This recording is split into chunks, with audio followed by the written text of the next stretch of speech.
Good morning प्यारे बच्चों, मैं आपका शिक्षक अनिल कुमार। आज राष्ट्रीय आयाम छात्रवृत्ति योग्यता परीक्षा में विज्ञान विषय के अंतर्गत जैव प्रक्रम में हम श्वसन पढ़ा चुके हैं। फिजिकली वीडियो नहीं बनाया उसका। उत्सर्जन के बारे में चर्चा करेंगे। एक्सक्रीशन यानी उत्सर्जन, और ये सजीवों की वह क्रिया है जिससे सजीव अपने शरीर के अंदर के वेस्ट मटेरियल्स को बाहर निकालते हैं। ठीक है, अलग अलग विधियाँ होती हैं हर एक जीव जंतु में। हर एक जीव जंतुओं का उत्सर्जी पदार्थ अलग होते हैं, उत्सर्जी अंग अलग होते हैं। तो आज हम चर्चा कर रहे हैं मनुष्य के उत्सर्जी तंत्र के बारे में। चलिए पहला क्वेश्चन लिखेंगे, उत्सर्जन किसे कहते हैं। क्वेश्चन नंबर 1,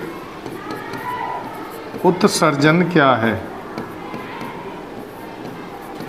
क्या है? किसी को आइडिया है? कोई बताएगा आंसर?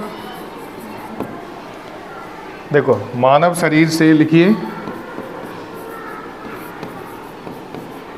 शरीर से कार्बन और नाइट्रोजन युक्त हानिकारक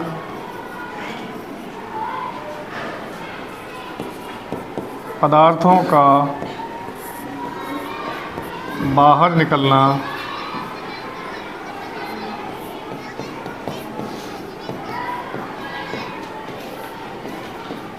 उत्सर्जन कहलाता है।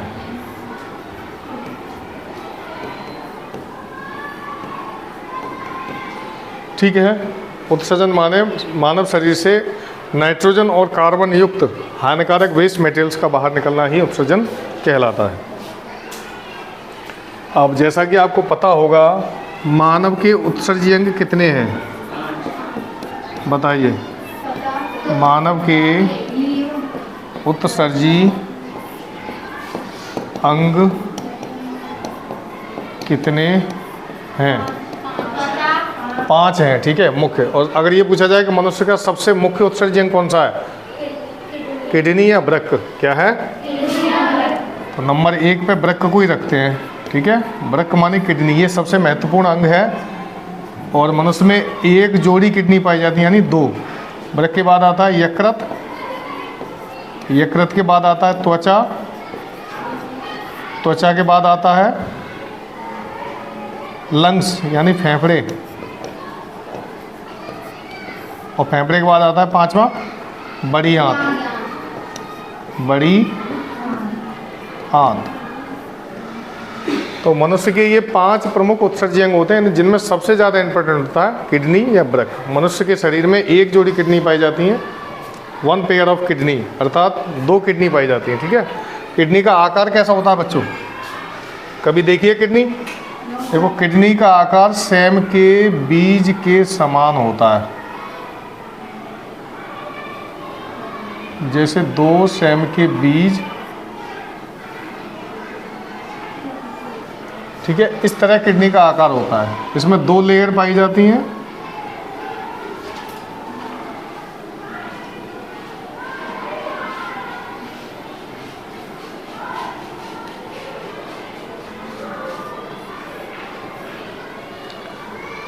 किडनी के 2 सतह पाई जाती हैं। अब प्रश्न ये बनता है, किडनी की बाहरी सतह को क्या कहते हैं और भीतरी सतह को क्या कहते हैं? लिखेंगे अगला क्वेश्चन। वृक्क की बाहरी सतह को क्या कहते हैं? वृक्क की बाहरी सतह क्या कहलाती है? मेड्यूला। क्या कहलाती है? प्रश्न बनाकर आप लिख सकते हैं इसको अपनी भाषा में। किडनी की बाहरी लेयर को बोलते हैं मेड्यूला। क्या बोलते हैं? मेड्यूला। और आंतरिक सतह जो होती है, अंदर की संरचना, इसको बोलते हैं कॉर्टेक्स। क्या बोलते हैं बच्चों? बोलिए साथ। मेड्यूला और कॉर्टेक्स। मेड्यूला क्या होता है? आउटर लेयर, और कॉर्टेक्स अंदर की संरचना, किडनी के अंदर की संरचना। किडनी का आकार कैसा होता है? कैसे? सेम के बीज के समान। ठीक है, किडनी का आकार सेम के बीज के समान। अगला क्वेश्चन आता है, किडनी का वजन कितना होता है? बताइए। किडनी का वजन कितना होता है? आइडिया कोई? नहीं पता? 140 ग्राम। कितना होता है? साथ साथ लिखते जाएंगे।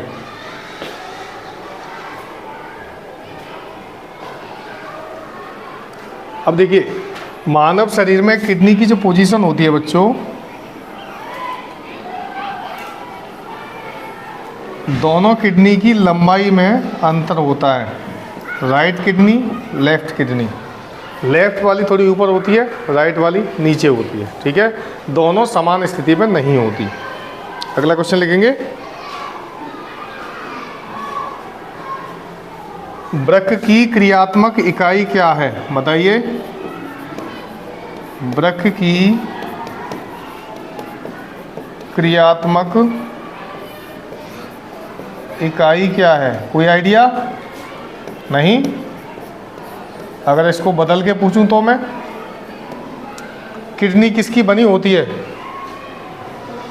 नहीं पता? किडनी बनी होती है नेफ्रॉन्स की। किसकी? इसकी इकाई है नेफ्रॉन। क्या है? अब नेफ्रॉन क्या होता है? ये रक्त वाहिकाएं होती हैं, रक्त वाहिकाएं यानी ब्लड वेसल्स, इन्हीं को बोलते हैं नेफ्रॉन्स। अगर किसी पूछा जाए वृक्क की इकाई क्या है तो नेफ्रॉन। और कितने नेफ्रॉन्स पाए जाते हैं किडनी में, बताओ।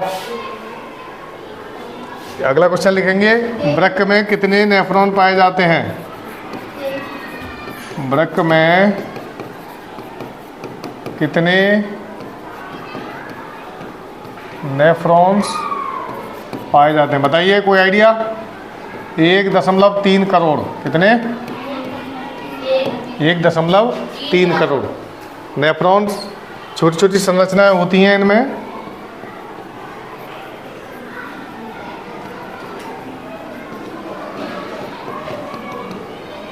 ये होते हैं नेफ्रॉन्स।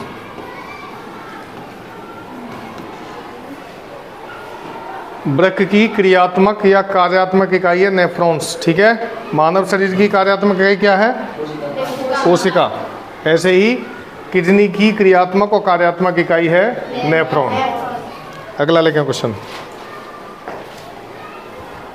अगर ये प्रश्न आ जाए कि किडनी बनी किसकी होती है, तब भी आंसर नेफ्रॉन ही आएगा। नेफ्रॉन की संख्या कितनी है? 1 करोड़। हाँ, बात होगी, इसका आंसर हुआ 1 करोड़ 30 लाख। कितना हुआ? 1 करोड़ 30 लाख, ठीक है। अगला लेके क्वेश्चन,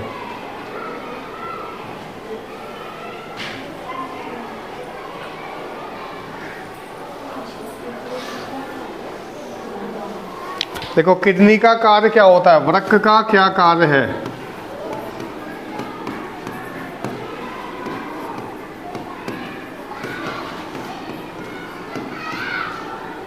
आंसर लेके, ये रक्त को प्लाज्मा से अलग करता है, ठीक है। देखो वृक्क का कार्य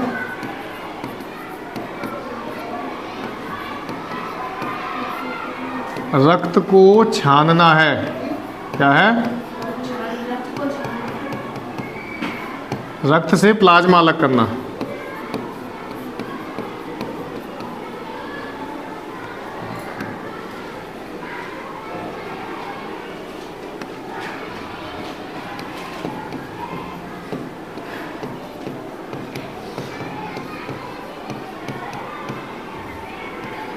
रक्त मुख्य रूप से 2 चीज़ों से मिलकर बना होता है, प्लाज्मा और प्लेटलेट्स, रक्त कणिकाएं और प्लाज्मा, ठीक है।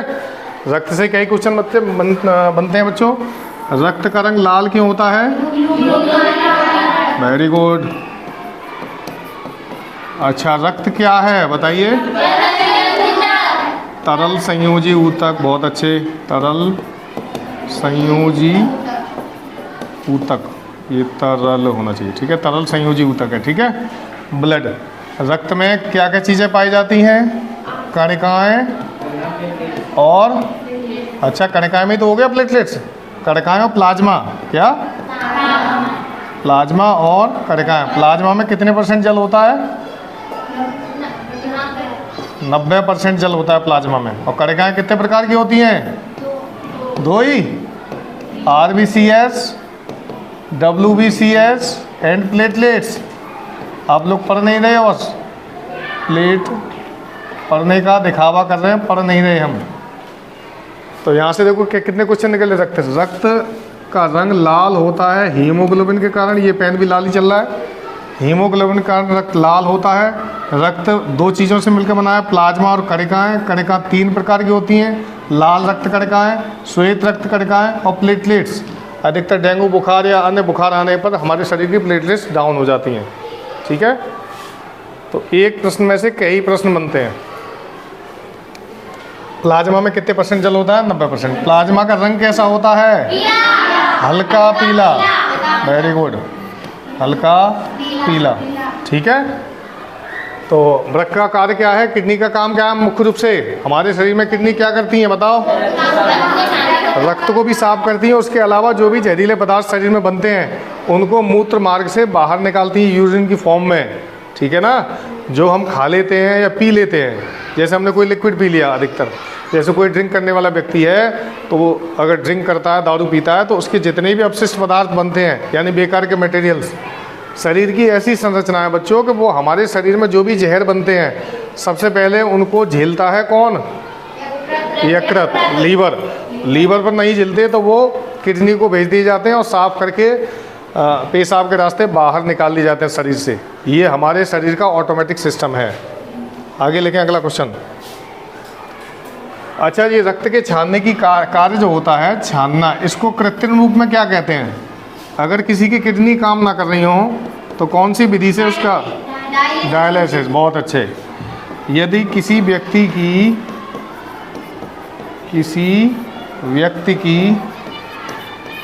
किडनी काम नहीं कर रही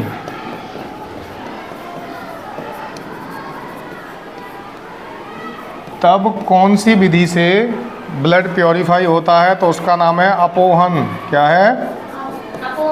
अपोहन। हिंदी में, अंग्रेजी में डायलिसिस। डायलिसिस ये एक विधि होती है, वैज्ञानिक तरीका, जिससे किडनीज का काम मशीन के द्वारा करवा लिया जाता है।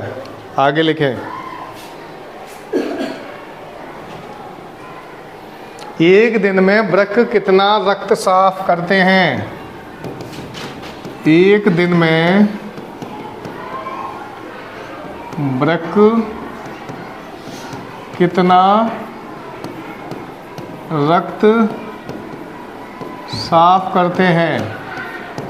180 लीटर। कितना? 180 लीटर। अब आपके मन में ये प्रश्न आ रहा होगा कि शरीर में तो खून 6 से 7 लीटर ही होता है, तो इतना कहाँ से आया? कहाँ से आया इतना खून है? एक ऐसा तुमने फुब्बारा देखा है जिसमें नीचे पानी जाता है, ऊपर चढ़ के जाता है, फिर वो पानी नीचे आ जाता है।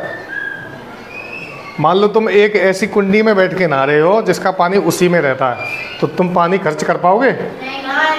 तो तुम कितने 100 मग्गा डाल लो, चाहे 200 मग्गे डाल लो, पानी वहीं का वहीं रहेगा। तो हमारे शरीर में जो रक्त होता है, जितनी बार किडनी से गुजरेगा उसकी मात्रा गिनती जाएगी और तौली जाएगी, वो कहलाएगा 180 लीटर। यानी 180 लीटर को खून को प्योरीफाई करके वापस भेज दिया, और फिर वहाँ से गंदा आ रहा है, साफ़ हो रहा है, गंदा आ रहा है, साफ़ हो रहा है।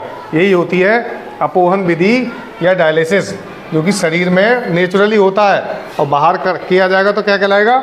डायलिसिस या अपोहन। अगला लिखे। देखो, वृक्क एक दिन में कितना मूत्र बनाते हैं? हाँ, डेली। बताओ कितना मूत्र निर्माण करते हैं? 1.5 लीटर, 1.5 लीटर, लगभग 1.5 लीटर पानी को यूरिन में कन्वर्ट कर देते हैं। यूरिन लिख लें, मूत्र अगर अजीब लगे तो, बात तो एक ही है वैसे। लिख लिया? ये साथ के साथ लिख जाएगा तो समझे। देखो, आप लोग जो वीडियो देख रहे हैं वो ये ना देखेंगे सर बोर्ड पे पूरा लिखते नहीं हैं। मैं बोर्ड पे केवल आइडियाज़ के लिए समझाता हूँ ताकि तुम उससे समझ जाओ अच्छे से। वीडियो को पूरा सुनकर तब लिखें, ठीक है? और कमेंट बॉक्स में ज़रूर बताया करें कि वीडियो कैसी लग रही है। 1-2 कमेंट के अलावा कोई कमेंट नहीं करता है, या तो कोई वीडियो देख नहीं रहा या फिर कमेंट नहीं कर रहे। कोई बात नहीं, पढ़ते रहिए आगे। इसे मिटा दें? चलो, यूरिन की प्रकृति कैसी होती है? यूरिन की प्रकृति, यानी यूरिन कैसा होता है, अम्लीय कि क्षारीय? बताओ। इसका पीएच मान कितना होता है यूरिन का? No idea. इसका पीएच मान होता है 6। तो ये कहलाएगा, कैसा कहलाएगा? अम्लीय। 7 से नीचे अम्लीय, 7 से ऊपर क्षारीय। ठीक है। पीएच का पूरा नाम क्या है? Power of hydrogen ion.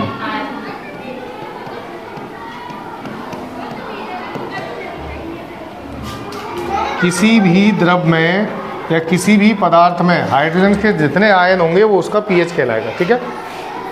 अगला क्वेश्चन,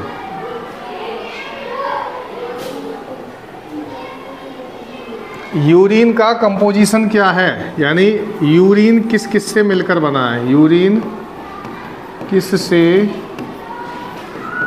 मिलकर बना है?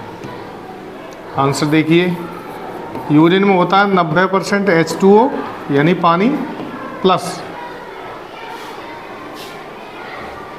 2.7% यूरिया, 2.7% NH2, NH2CO, NH2। ये यूरिया का सूत्र है ना। उसके बाद 2% साल्ट, साल्ट या लवण, और 0.03%, 0.3 है,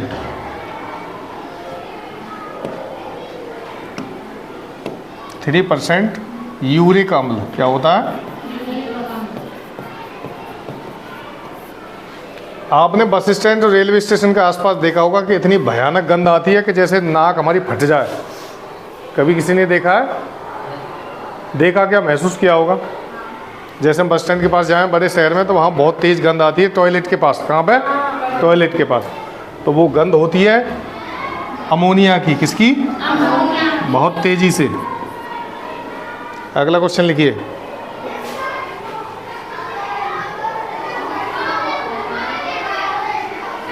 देखिए आओ जी कौन कैसे हल्ला मचा रहा है।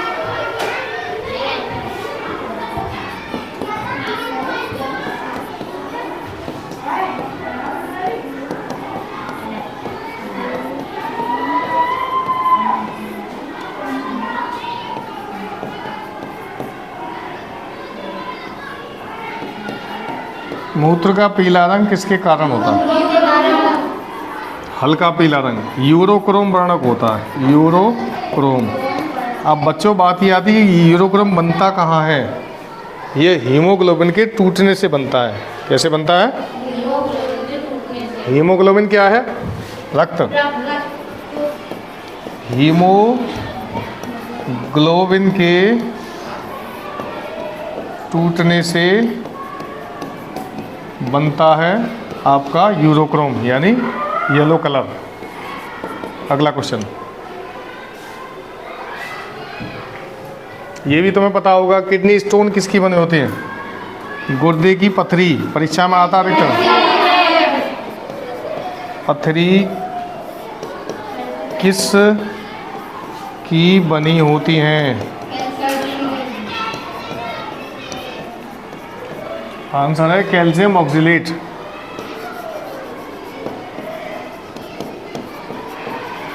Calcium oxalate.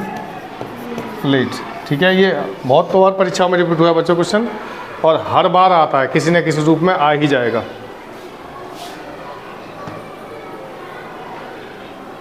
अगला क्वेश्चन लिखे। अच्छा, पीएच स्केल का जो पैमाना होता है उस पर कितने तक बिंदु होते हैं? कितने? 0 से 14 नहीं, 1 से 14 होते हैं। 1 से 14 और 7 पे होता है न्यूट्रल। 7 पे क्या होता है? H2 और ये होएगा क्षारीय।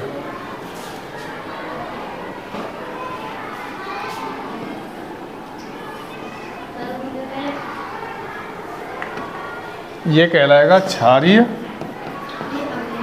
7 से ऊपर क्षारीय और 7 से नीचे अम्लीय। यानी खट्टा, ये pH स्केल होता है। अगर पूछा जाए प्रश्न कि pH पर कितना बने होते हैं यूनिट, तो 1 से 14 तक। कितना? 1 से 14 तक। ठीक है, चाहो तो लिख लो, ना चाहो तो मत लिखो, कोई बात नहीं। अब आते हैं यकृत पे, इसे मिटा दें। Yes sir. देखो एक एक करके सारे उत्सर्जी अंग पढ़ाएंगे हम। हमने अभी तक पढ़ा दिया तो मैं वृक्क के बारे में, वृक्क में जितने भी क्वेश्चन बनते थे इंपॉर्टेंट किडनी के बारे में, वो सब बता दिए। अब ये लीवर पे चलते हैं। यकृत सबसे ज़्यादा महत्वपूर्ण अंग है ये यकृत। सबसे ज़्यादा समझदार, तुम्हारा दोस्त, तुम्हारा सखा, सहेली, सहेला, कुछ भी कहिए, सहेली, दोस्त। यकृत महत्वपूर्ण अंग क्यों है, कोई बताए? क्योंकि हम उससे सांस लेते हैं। यकृत से? ऐसा ना कहो, फेफड़ों से सांस लेते हैं। यकृत क्यों महत्वपूर्ण है, कोई बताओ?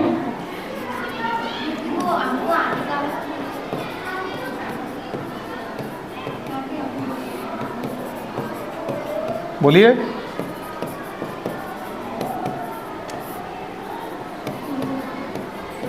देखिए, यकृत एक ऐसा अंग है, पहली बात तो ये शरीर में सबसे बड़ा होता है, ठीक है।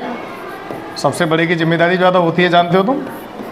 अगर ये पूछा जाए कि शरीर का सबसे बड़ा अंग कौन सा है, तो कौन सा है? लीवर।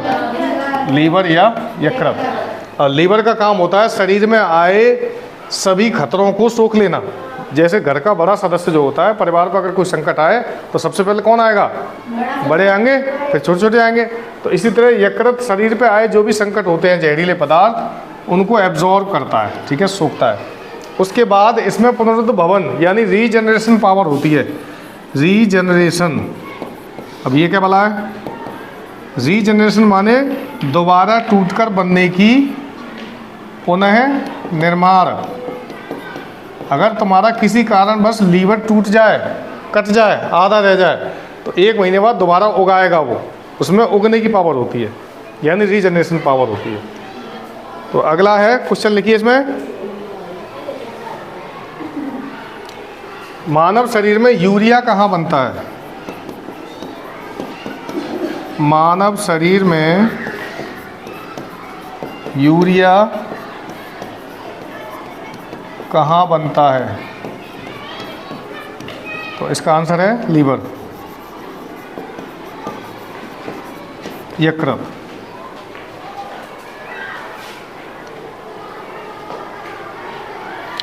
अब देखें यकृत का वजन कितना होता है। देखो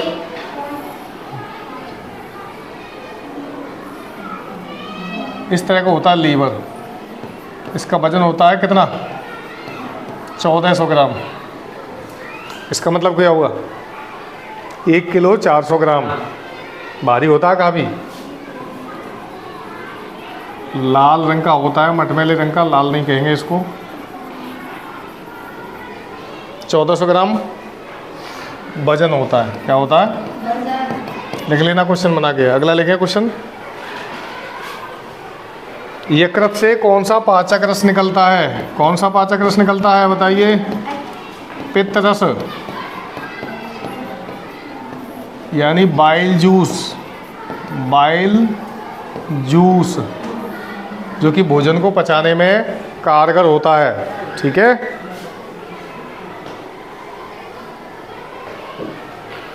और बाइल जूस पित्तरस स्टोर कहाँ होता है? देखो ये प्रश्न कंफ्यूज करता है। पित्तरस बनता है यकृत में और इकट्ठा होता है पित्ताशय में। कहाँ पे?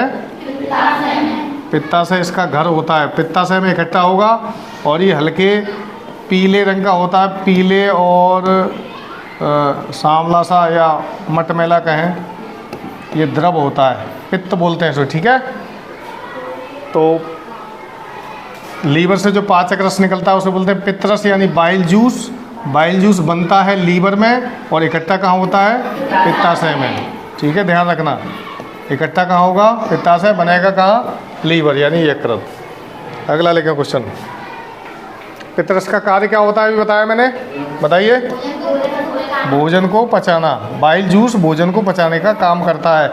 इसीलिए कहा जाता है कि खाना खाने के तुरंत बाद पानी ना पिएं, क्योंकि जो यकृत जूस निकाल रहा है पित्तरस, वो भोजन को गला रहा होता है, उसी वक्त हम उसको डाइल्यूट कर देते हैं पानी का 1 लोटा या 1 गिलास पानी पीकर।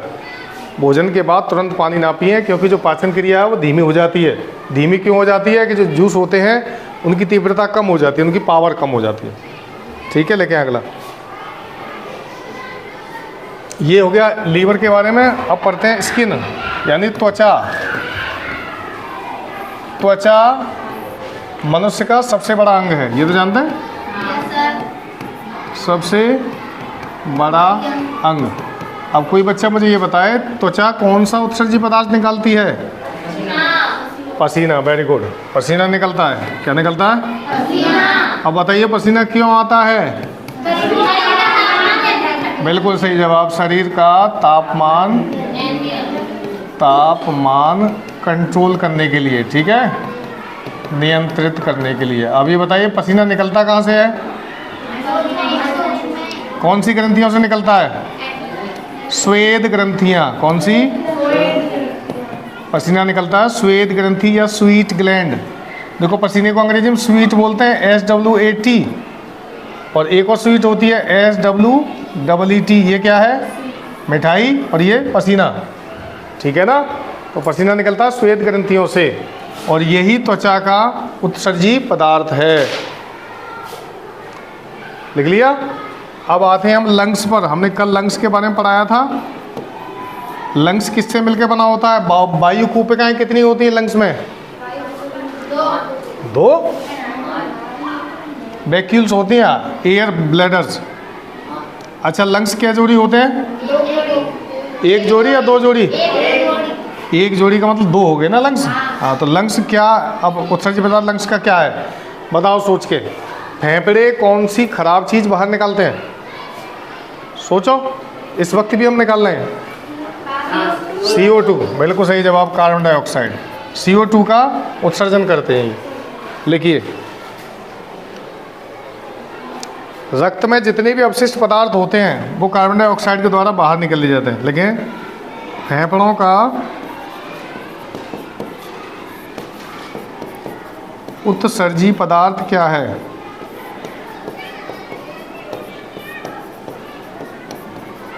आंसर में लिखेंगे CO2। क्या है ये CO2? Carbon dioxide. कितनी निकलती है? और लेते कितनी है? नाइट्रोजन कितनी निकलती है? Very good. लेते कितने हैं? ऑक्सीजन कितनी निकलती है? और लेते कितने हैं? बहुत सुंदर, ऐसे ही पढ़ा करो, ठीक है। बहुत होशियार बच्चे हैं हमारे स्कूल के, लेकिन ये समय पर नहीं बताते।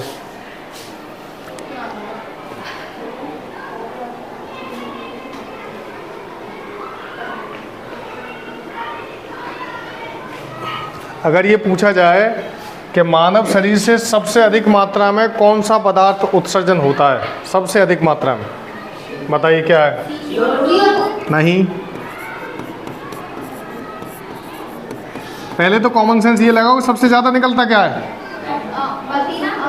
पसीना, यूरिन, पेशाब 1.5 लीटर रोज। मानव शरीर का सबसे अधिक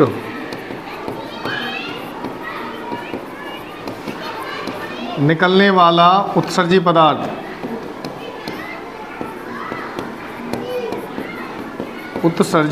कौन सा कहलाएगा? Ammonia, NH3।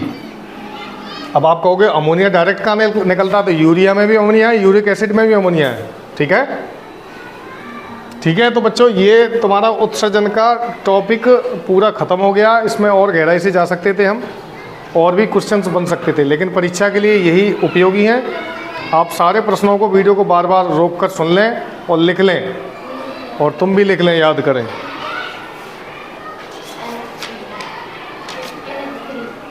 और एक संदेश मैं देना चाहूँगा कि जो बच्चे लास्ट ईयर NMS का एग्ज़ाम पास कर चुके हैं, जिन्होंने अभी तक अपना रिन्यूअल या रजिस्ट्रेशन नहीं कराया है, वो शीघ्र करा लें, क्योंकि उसकी लास्ट डेट 15 अक्टूबर है।